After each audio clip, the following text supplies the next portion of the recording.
going on, Dub Chasers? We're back with yet another installation video, this time on Vincent's Mk7. Vincent, what are we doing today? Airlift. We're putting bags on it.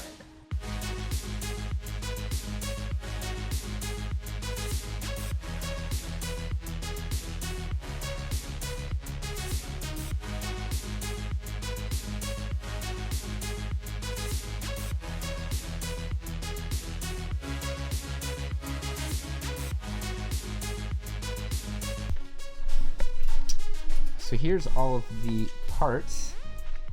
Vincent, Yes. do you want to come over here and explain everything? Yeah. So here's all of the parts. All of this is for rear side plus the two Coney struts or shocks. Then we got front, the main airlines for the front sway bar, rear sway bar, the entire wiring harness, all of the connections that we need from battery as well as Already all neatly labeled. Yep, and compressor, and then some more hardware. That's about it. So what, you went to 3P setup Yes. from Airlift? 3P versus 3H is literally, 3H is 3P plus height sensors, and we don't really need height sensors for this car, so just stick with 3P. It saved almost like $1,000 almost, or something like that. Really? Wow. I think it was like 500 at least, if not more. And then what's the reasoning behind the Coney shocks? Because the rears don't have like the front, they're not one piece. You have to get some type of shock. So from Eurotuning, which is the place we got it from, you could either select the Bilstein ones or the Coney ones, and the Bilsteins are supposed to be closer to stock size, while the Coney ones are made for lower ride height. Gotcha. And then the sway bars? Yeah, sway bars, because I had such a high anticipation that I was going to break the sway bar end links doing this install, we were going to get end links, so I got brand new end links, which are, I don't know where they are, they're somewhere. And I was like, screw it, let's just do sway bars too. Okay. So what's your kind of plan of attack for installing these? Get her done. That's it. This is gonna go great. This may or may not end up being 2 videos, depending how long it takes us to do this job. But hope you enjoy the video and come along for the journey. Seems like just yesterday we were down here putting in your springs. So weird. And now we gotta go through the nightmare of getting them out again. Oh, trust me, they'll come out.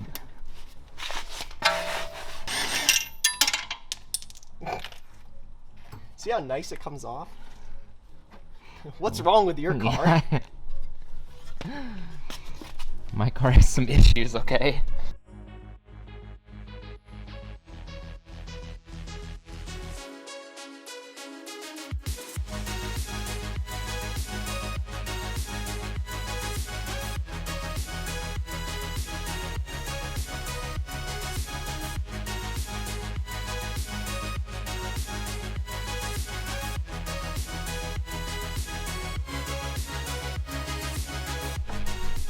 Garbage.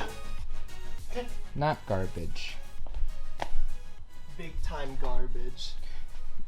Big time garbage. So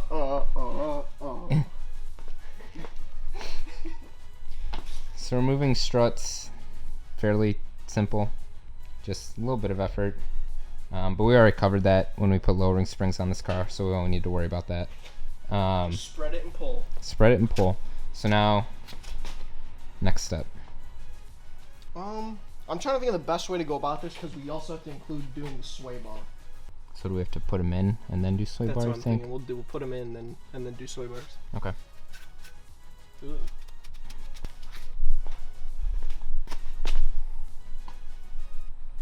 Do we want to put the airline in first?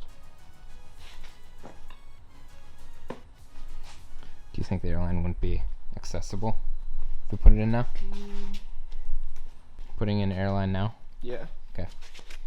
So what do you got to do for that? You know, you just kind of Throw it in.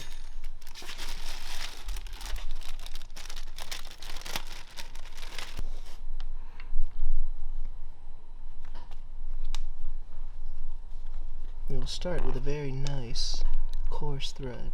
Okay, or it won't go in at first. So next we will force it in. Alakazam.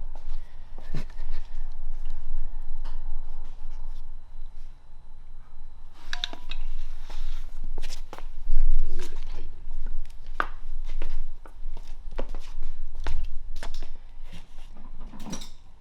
Nice.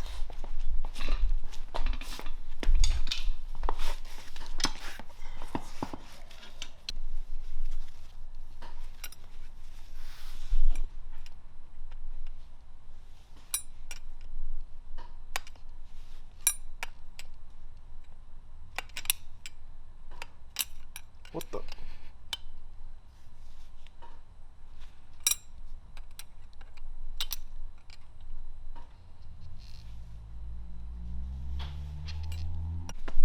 £11 plus 90.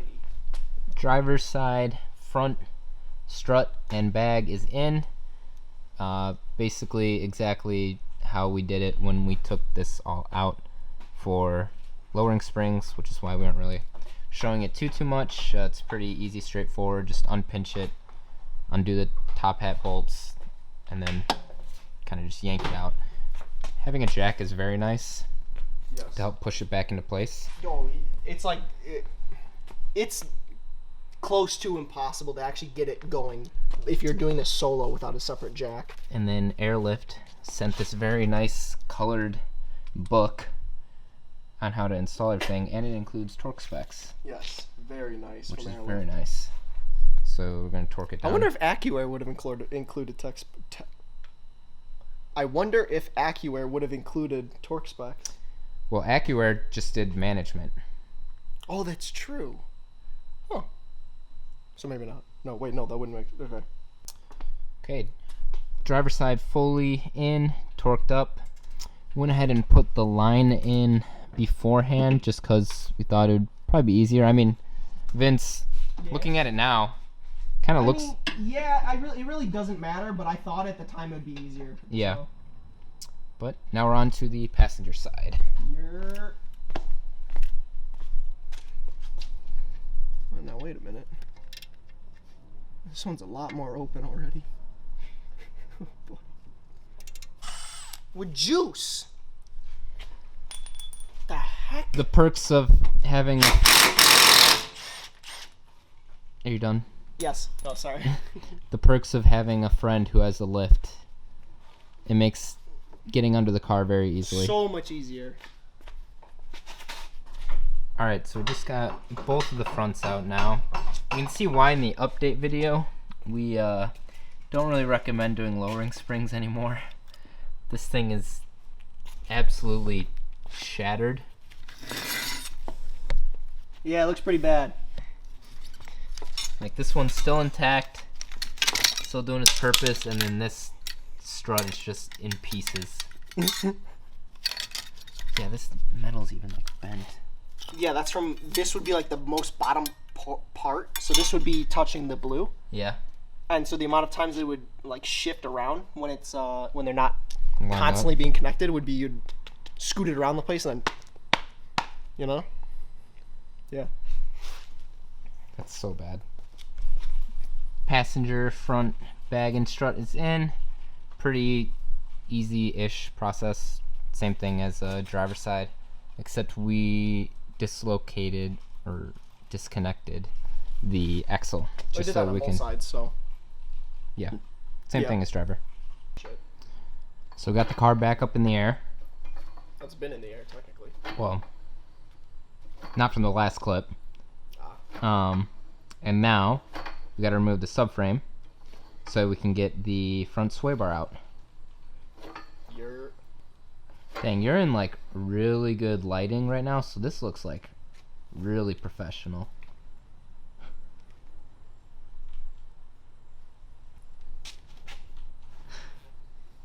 If you know, you know. What does that mean? If you know, you know. So obviously you don't know. How we doing, Vince? Yeah. Drop the subframe. Kind of. Well, yeah.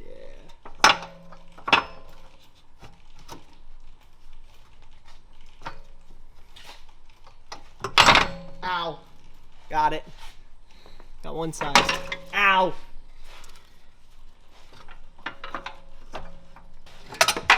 There it is. Let's compare it to the new one.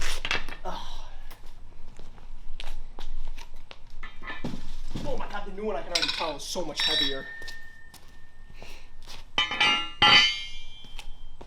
Or There we go. It's in direct sunlight, so it's that's a lot of thickness a difference. little blown out, but yeah, definitely thicker and heavier. Oh yeah. Very nice. Ah. It's in. It's in. Front sway bar is in.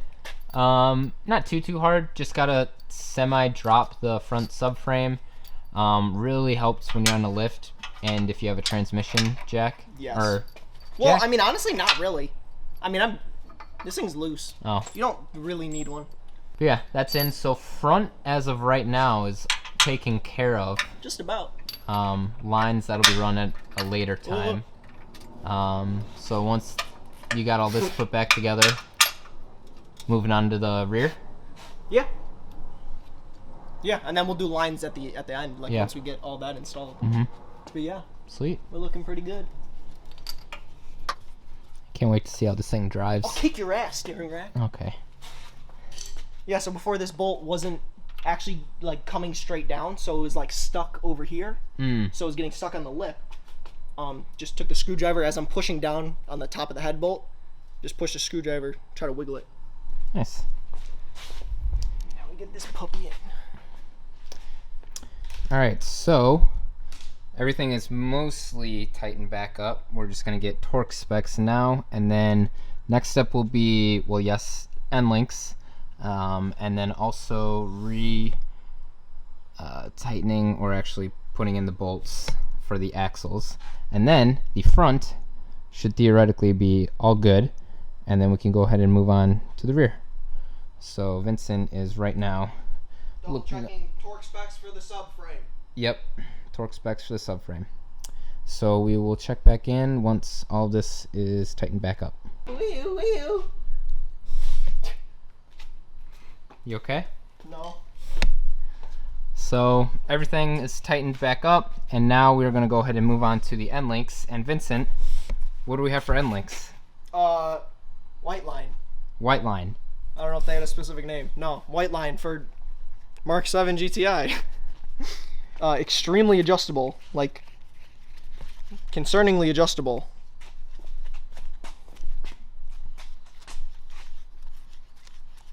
Concerningly adjustable. Jesus. So you can rotate them here and here.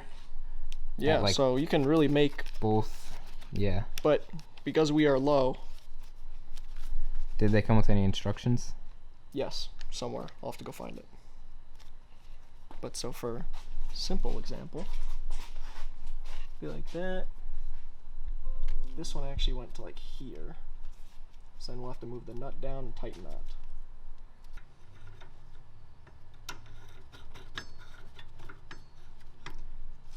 Yeah, and then the question becomes, do you want it to be shorter on this side and then longer on that side that connects to the strut, or you want it to be equal?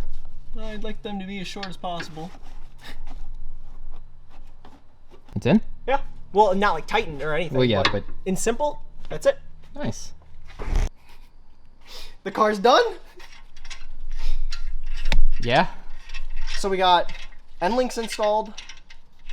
Both of our end links are 45 foot-pounds, or both ends of the end link are 45 foot-pounds.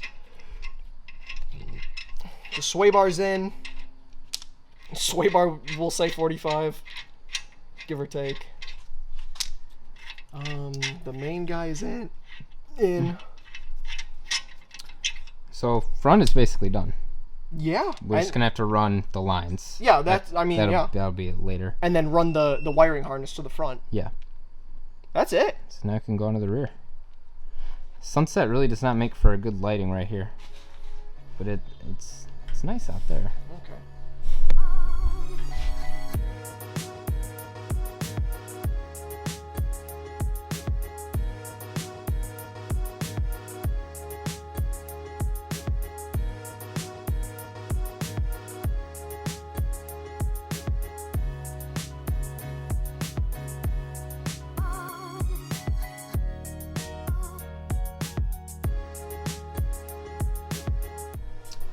This is total darkness.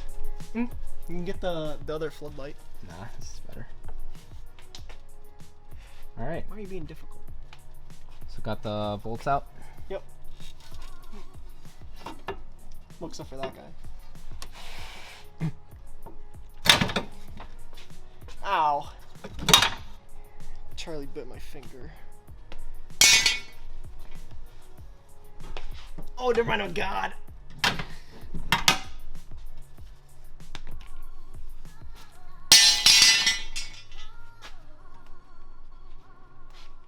So I don't know if we keep these guys in.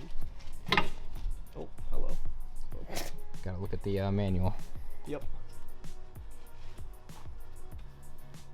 But maybe we do. Another water break. Yeah. Rear sway bar is out. You don't need to drop the exhaust. Well, I don't know about a stock.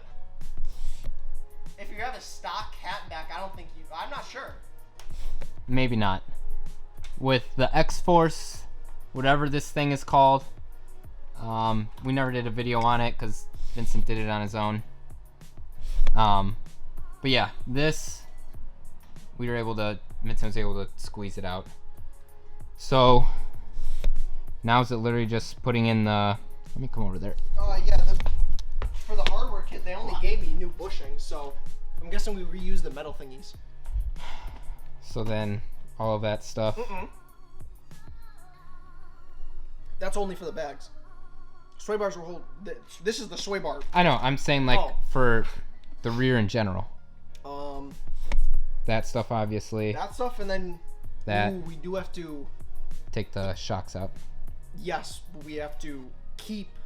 What's the right word I'm looking for? Salvage. Reuse.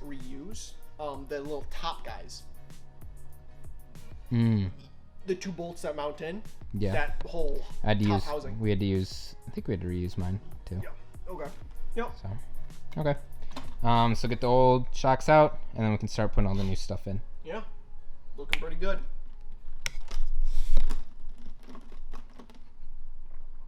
Hi, Mom. It's been How long has it been? It's 6:40.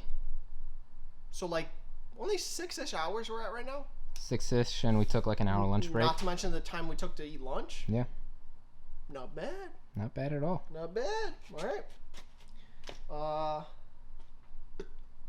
I guess we'll just do the rear sway bar now.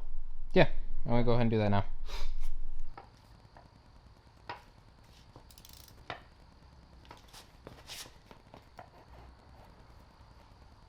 Good.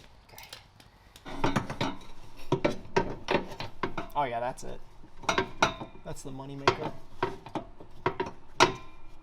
Whew. Feel it in the shoulders, and me almost doing the splits. Well, you do have kind of a power pose right here.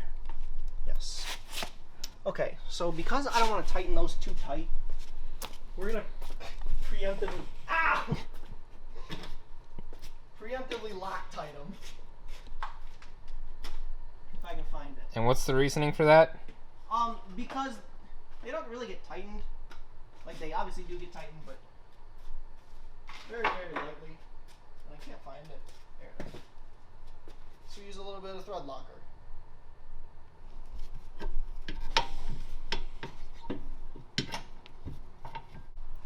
Alright, sway bar is in the rear.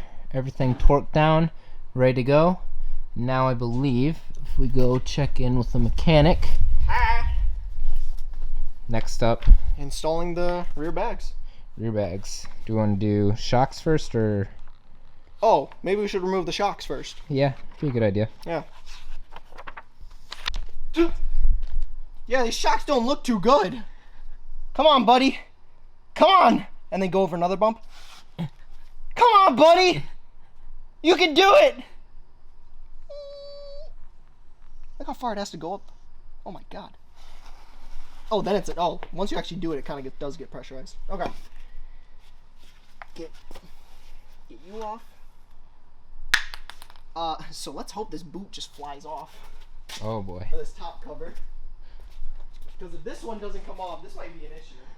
Back right strut, shock, whatever you want to call it, is out, and now we need to harvest the housing top piece. The housing top piece. Get the gun. Typically you can just shock them, like with the gun, then it'll pop off. Yeah. Versus trying to like ease the torque from a socket or from like a wrench. So we'll just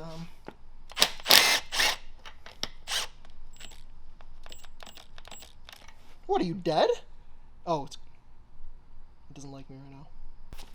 When you think about it, we're not technically reusing the shock. So let's go to the workbench. Oh god. Let's cut the zip tie. Let's get off the boot. Okay, that was close. Let's not do that again. Come on. Okay, the boot doesn't want to come off, so we'll I'm standing back. play the next fun game. Dissect the boot. Ah, yes. See, now this looks more familiar.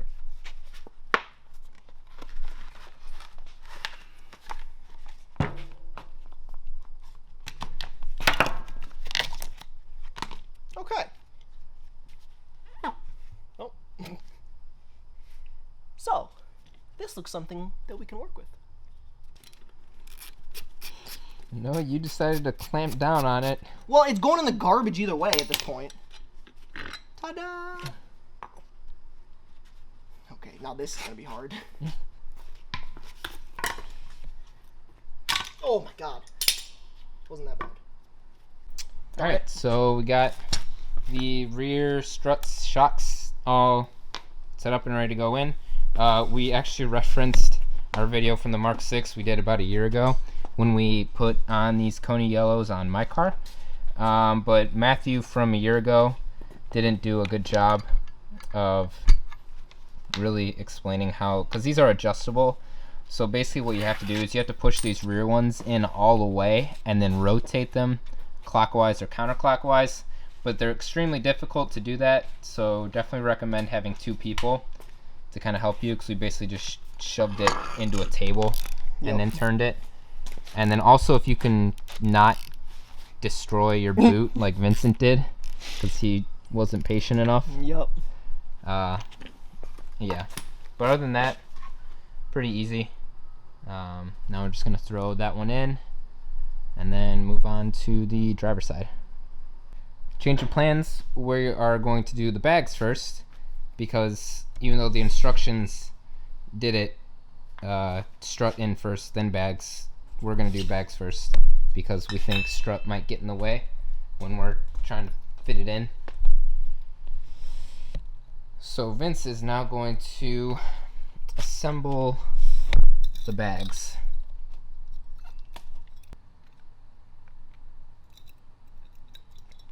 Okay. So then it will go the plate and the plate. And then this guy will go like that. Oh, that's so weird.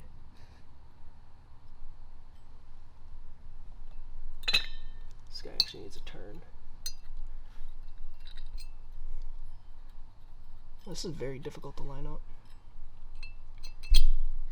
So we got the bags all put together for the rear, but now we are going to test something. So pretty much how these are laid out are the fittings are in this little like cylinder thing, and when they're sitting in the car you can't really access them that well, so they recommend to run the air line prior to installing it, but we haven't figured out exactly where the manifold or the air tank is going to go yet, so we're going to go ahead and just kind of do a mock-up of that.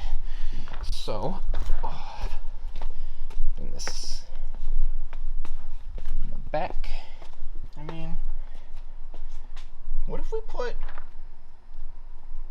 the manifold like there? Do I want to keep it above ground? Well, is it in that box? Yes.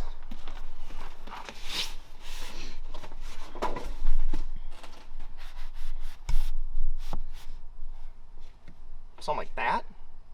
I mean, but I kind of want to see it. Well, yeah, put that back over, see if it'll... Because you do want to see it. Maybe.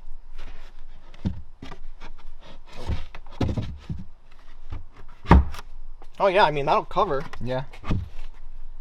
Oh, yeah, and there's a little bit of room in there. Really cool. Got an idea. They're really cool dudes. Alright, so we think we have a good setup going on here. This is creating lines that I do not like. But basically, what we have is we have the tank, which I will explain the ARM logo in a minute. We have the filter over here, which, wow, yeah, those lines are... Wow, that looks terrible. Yep, that's... What's going on there, buddy? Rolling shutter. Yeah, so basically filter on that end, and then over here we have the check valve and the compressor. And water trap. And water trap. It barely fits, but we think this is how we're going to run it now, and then the manifold is in the back. And so basically we're going to go ahead and drill holes and start running everything. The ARM logo is basically, ARM was our first helpful sponsor. They sponsored us on Tyler's intercooler and a few of the other parts we put on our car, and also linked down below is our affiliate link, so if you want to get any ARM Motorsport products for your cars, you can visit that link below. It helps out the channel. So we just wanted to say huge thank you to ARM for believing in us. They're a bunch of really cool guys, so I'll link their website down below, as well as some of their social media. So thanks for that, guys. But yeah, so we are going to go ahead and start fully tightening down lines. Yeah. Or connections. Yeah. So yeah, we're gonna go ahead and get started on that now. We marked all the points that we're gonna mount the compressor in the tank with some good old whiteout. And yeah, so Vincent's drilling the holes. I don't know if these nuts are gonna fit all the way through though, or these bolts are gonna fit all the way through. They might be too short. Oh damn. Do they fit? No, they're too short. By literally the same length. That's tough. Alright, looks like we gotta use the gold ones. Alright, so this is our V1 trunk setup. So basically just drilled straight through the hard carpeted trunk liner, and yeah, worked out pretty well. Had to make the holes a little bit bigger to fit all the way through. Yeah. But I mean, it works. Yeah, it works. It works, and it looks solid. Works, and it is pretty solid. It is solid. Like, you can jiggle all this around and it will not move. So we'll see when we go over some of the bumps though outside. Yeah, you know what I mean? Like, so now we're gonna go ahead and run some line and see how it works. All right, so we got Vincent's trunk set up back in the car. Turned out pretty nice. Everything's all mounted. We ran our first line out through the breather. Wait, what is that called? That's the water trap for the compressor. Right. Or from the tank. So there's a water trap from compressor, and there's also a water trap from the tank. That, and then from tank out here, and then it's a little dark so you can't really see it, but it runs down underneath here again, and then back into here. Can't really see it. You'll be able to, once we get like in the sunlight, once we're yeah. done. So that's where we're gonna stop for today. Not sure if this is going to be a like part 1, part 2 type of deal, or if we're just gonna continue tomorrow and you guys won't even realize it. So yeah, we will see you tomorrow.